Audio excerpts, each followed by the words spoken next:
이 방법은 정말 인상적입니다. 솔직히 말해서 제가 과일나무 번식에 사용해본 방법 중 가장 강력한 방법 중 하나입니다. 오늘은 무화 과나무로 해볼 거지만 이 방법은 번식하고 싶은 어떤 과일나무나 목질성 가지에도 똑같이 적용할 수 있습니다. 이 방법은 마그노 방법이라고 불리며 그냥 우연히 붙여진 이름이 아닙니다.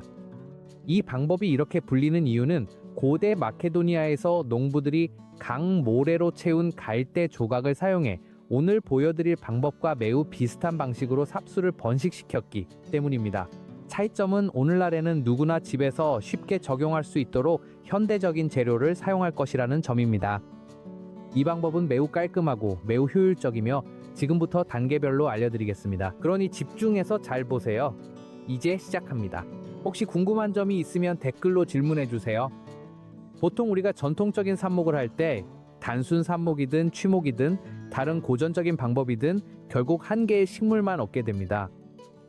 하지만 이 방법을 사용하면 한 가지에서 여러 개의 식물을 얻을 수 있고 추가 비용도 들지 않으며 더 많은 가지를 희생할 필요도 없고 복잡하지도 않습니다.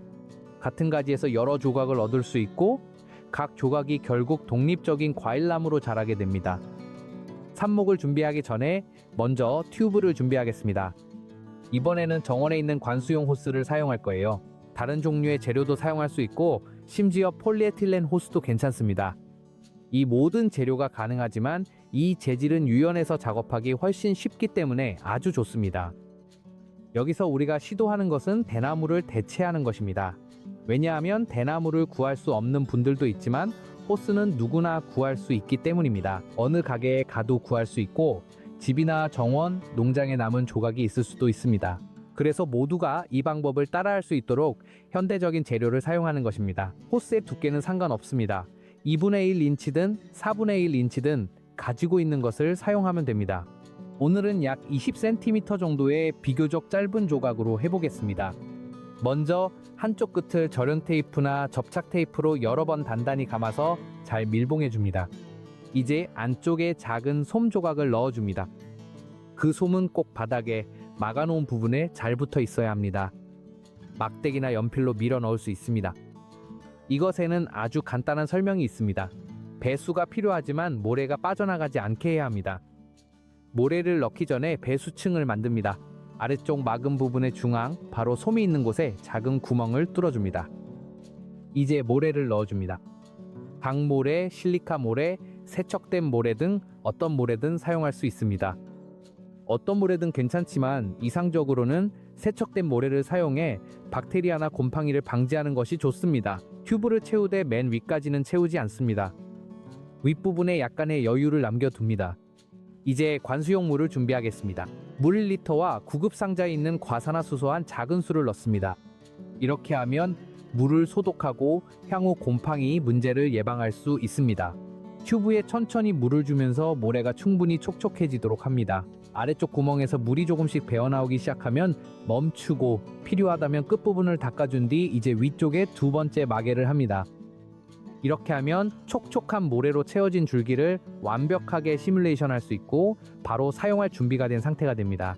이제 튜브의 윗부분을 길게 끝에서 끝까지 세로로 자릅니다. 튜브를 완전히 자르는 것이 아니라 단지 벌려줍니다. 이렇게 하는 이유는 삽수를 넣기 위해서입니다. 이제 삽수로 넘어가겠습니다. 이번에는 무화과나무 삽수이지만 다시 말씀드리지만 어떤 과일나무나 목질가지에도 사용할 수 있습니다. 삽수를 깨끗이 정리하고 잎이 있다면 제거한 뒤 위생적으로 잘 다듬어 줍니다. 삽수의 길이는 호스의 길이에 맞아야 합니다. 이제 길이 방향으로 약 3에서 5mm 폭으로 절개를 합니다. 그 부분의 껍질을 벗기고 이후 형성층을 긁어내어 나무가 깨끗하게 드러나도록 합니다. 이 과정이 매우 중요한데 바로 그 부분에서 뿌리가 나오기 때문입니다. 깨끗이 정리한 후에는 모든 상처와 절단면에 알로에 베라를 바릅니다. 알로에는 수분을 공급하고 소독하며 천연식물 호르몬을 제공합니다. 그 다음에는 그 부분을 또 다른 채널의 고전 재료인 계피가루로 묻혀 곰팡이와 박테리아를 방지합니다. 이렇게 하면 삽수가 준비됩니다. 이제 삽수를 바라기 프로파게이터에 넣습니다. 절단된 모든 부분이 촉촉한 모래와 직접 닿아 있어야 합니다. 호스를 닫고 삽수를 단단히 고정합니다. 움직이지 않도록 케이블 타이, 끈줄 등 가지고 있는 것으로 묶어줍니다. 삽수와 모래가 서로 접촉하는 것이 매우 중요합니다. 이제 아주 간단한 천연 곰팡이 예방제를 준비하겠습니다. 1리터의 물을 준비하고 그 안에 계피 가루 한 꼬집을 넣습니다. 잘 저어준 다음 찌꺼기가 남지 않도록 고운 천으로 걸러줍니다. 이 용액을 분무기에 옮겨 담아 삽수 전체, 튜브의 윗부분, 노출된 모든 부분에 분사합니다. 이 단계는 매우 중요합니다. 높은 습도에서 작업할 때 곰팡이 발생을 막고 성공 확률을 크게 높일 수 있기 때문입니다. 이제 투명하거나 반투명한 비닐봉지나 밀폐용기에 넣어줍니다. 두 가지 방법 모두 유효합니다. 그리고 여기서 꼭 이해해야 할 중요한 부분이 있습니다. 이것은 단순히 기호로 하는 것이 아닙니다. 삽수는 필요한 환경 습도가 없으면 아주 빠르게 탈수됩니다. 이틀 정도만 지나도 더 이상 사용할 수 없게 됩니다. 그래서 비닐봉지나 밀폐용기를 이용해 반드시 온실 효과를 만들어줘야 합니다. 이것이 사람들이 가장 먼저 실패하는 지점입니다. 온실 없이 시도하면 삽수가 탈수되어 버립니다. 사람들이 두 번째로 실패하는 지점은 천연 예방제를 사용하지 않는 것입니다. 우리는 가지를 매우 높은 습도에 노출시키고 있기 때문에 살균제를 사용하지 않으면 곰팡이 발생 확률이 급격히 높아집니다. 그래서 이 두 단계는 이 방법이 제대로 작동하기 위해 반드시 지켜야 합니다. 모든 준비가 끝나면 삽수를 간접광이 드는 곳에 옮겨둡니다. 절대 직사광선은 피해야 합니다. 그렇지 않으면 탈수가 심해집니다. 또한 저는 이 방법을 하현달달이 기우는 시기에 시도하는 것을 추천합니다. 농사 경험이 많은 사람들은 하현달에는 수액이 내려가서 뿌리 내림이 훨씬 잘 된다는 것을 알고 있습니다.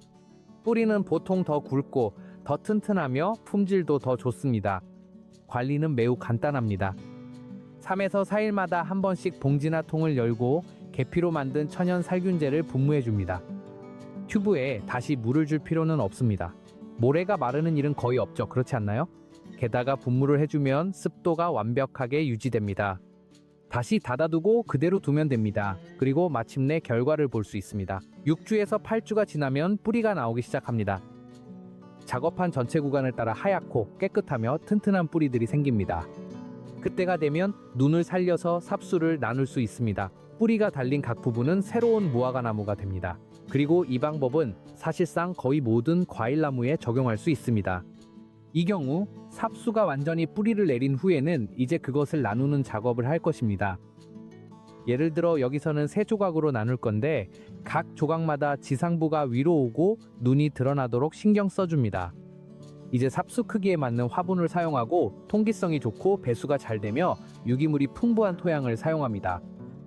각 조각을 대략 절반 정도까지 흙에 묻어줍니다. 그 순간에 활성화된 눈이 보이지 않아도 괜찮습니다. 많은 경우 먼저 뿌리가 나오고 그 후에 눈이 싹트기 시작합니다. 그리고 아주 짧은 시간 안에 한 가지에서 여러 그루의 새로운 과일나무를 막너 방법으로 완전히 무료로 얻을 수 있습니다. 이상으로 이 멋진 방법을 소개해 드렸습니다. 이 방법은 매우 효과적이고 매우 안정적이며 보신 것처럼 거의 모든 과일나무나 목본식물을 번식시키는 데 사용할 수 있습니다. 이 방법이 도움이 되셨다면 영상에 좋아요를 눌러주시면 정말 감사하겠습니다. 그렇게 해주시면 더 많은 분들에게 이 영상이 전달되는 데 큰 도움이 됩니다. 식물이나 원예, 번식에 관심이 있는 분이 있다면 이 영상을 꼭 공유해주세요. 분명히 그분에게도 유용할 거예요.